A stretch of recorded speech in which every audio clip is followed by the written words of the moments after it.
Affordable, sleek, and light as a feather, it burst onto the scene just as the world was recovering from the gas crisis. Almost 40 years later, you can still find it tearing up tracks and endurance races around the world. For many cars, you can describe the engine's sound with a word like hum, purr, roar. Today we're here to spend time with an iconic car whose engine noise could best be described as a barrel of angry bees. Not the bees! This is everything you need to know to get up to speed on the Mazda RX-7.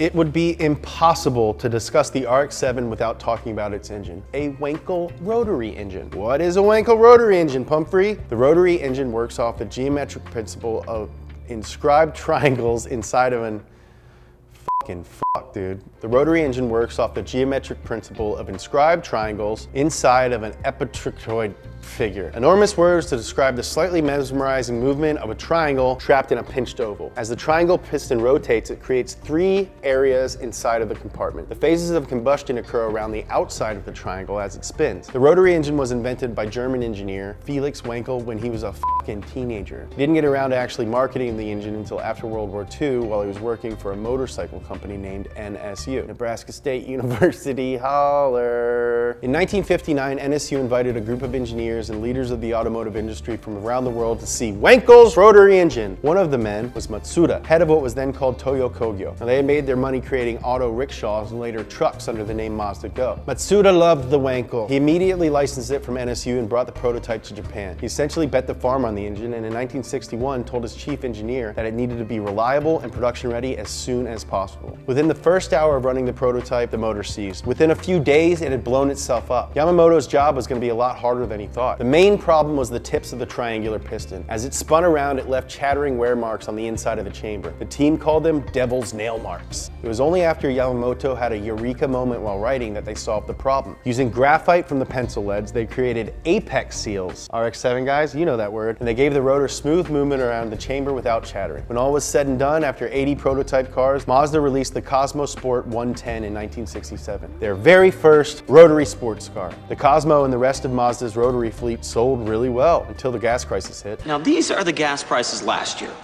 These are the gas prices this year. In 1978, the markets had recovered enough for them to debut their new rotary sports car. The Mazda RX-7. The RX-7, known as the Savannah in Japan, was meant as a direct replacement for the RX-3 series. The RX-7 ended up indirectly replacing all of the other rotary cars except the Cosmo. Mazda retired everything else in 1977. It was inspired by the Lotus Elan, and the first series referred to as the SA because of the beginning of the VIN series was a light two-seat coupe. Mazda called it front midship rear drive since the Wankel 12A engine was sitting slightly behind the front axle. This gave the car a low center of gravity and good weight distribution.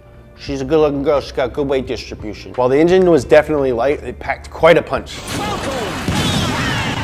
The RX-7 could go from 0 to 60 in 9.2 seconds and ran at 100 miles an hour at 6,000 RPM. Unlike a normal reciprocating engine, the rotary needed to be driven to redline on a fairly regular basis. Mazda actually recommends running it to redline in order to both clear out the carbon deposits and to keep the oil at the right temperature and viscosity. Now that's what I'm talking about. And what kid from the 70s and 80s couldn't get behind a car with pop-up fucking headlights? Come to think of it, I'm still behind anything with pop-up headlights. All three series of RX-7s were released in the US with the FB name attached to the Series 2 and 3. Series 3 saw the introduction of the 1.3-liter 13B engine. The RX-7 was already becoming a darling of the club racing level. It was fast and very light, and it handled beautifully, as long as you had fuel in the tank, because if you had an empty tank, it would spin.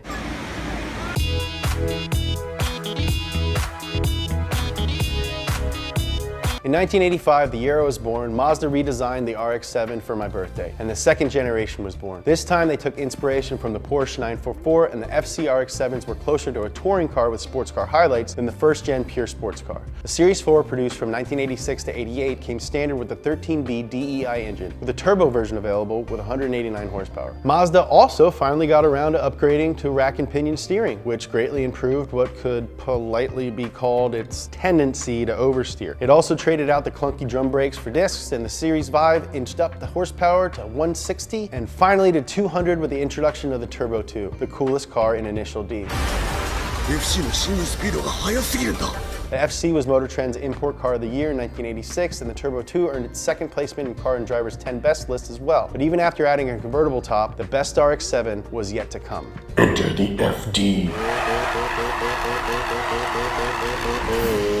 In 1992, Mazda released the futuristic-looking third-gen Series 6 RX-7. Finally embracing its sports car identity, it came standard with a 13B REW sequential twin-turbo engine. The twin turbos had been designed in part by Hitachi and worked together to give smooth acceleration. The first turbo supplied extra torque at low RPMs, which had always been an issue for the rotary engine, and operated between 1,800 and 4,000 RPM. The second sat on standby until it reached 4,000, with the actual seamless changeover occurring at 4,500. Enough! Do you want my head to explode? The international community, however, was going to have to be satisfied with this last imported version. Due in part to Japanese financial crisis in the 90s, Ford took over as a controlling interest in Mazda in 1996. The Series 7 RX-7 released soon after was only available in Japan and Australia. Its final iteration, the Series 8, was released in Japan only with a myriad of upgrades. More efficient turbochargers, better intercooling and radiators, new lighting design, more comfortable seats, 17-inch wheels, and more power. Power! Power! But alas, they were not for us. Mazda did introduce the RX-8 in 2003, and we got it. For many Mazda fans, the heavier, less sleek, and less powerful RX-8 was no substitute for the legendary RX-7. The engine was more fuel efficient and had better emissions ratings, but at the cost of less torque, problems with failure on the apex seals, and in some cases on the first-gen cars, total engine failure. Even increased fuel efficiency couldn't save the RX-8 from the economic crash of 2008, and it was retired in 2012. While the RX-7 is no longer in production, it has left a lasting impression in the automotive world and in all of our hearts. The RX-7 was a constant presence in the 24 Hours Le Mans endurance race, from its first missed by a second to qualify in 1979 to its eventual 1991 dominance with the iconic 787B, still one of the most beautiful cars to grace the circuit. The RX-7 dominated the IMSA GTU series for 10 solid years, from 1982 through 92, and won more IMSA races than any other model. It even made an appearance in 11th place at the World Rally Championship in 1981. Not bad for a car 3/4 the size of a Corvette with an engine prone to backfiring and burning through apex seals. Every few years, Mazda teases us with news of a new rotary or a new RX-7, but so far they've not returned to the classic. Here's hoping that one day they'll make it efficient enough to pass new emission standards and still retain the pure fun of the old. This is everything you need to know to get up to speed on the Mazda RX-7. Please click to subscribe, comment down below. How are we doing? Do you like RX-7s? Are FDs worth the price now? What's your favorite generation of RX-7? Let us know. Whew.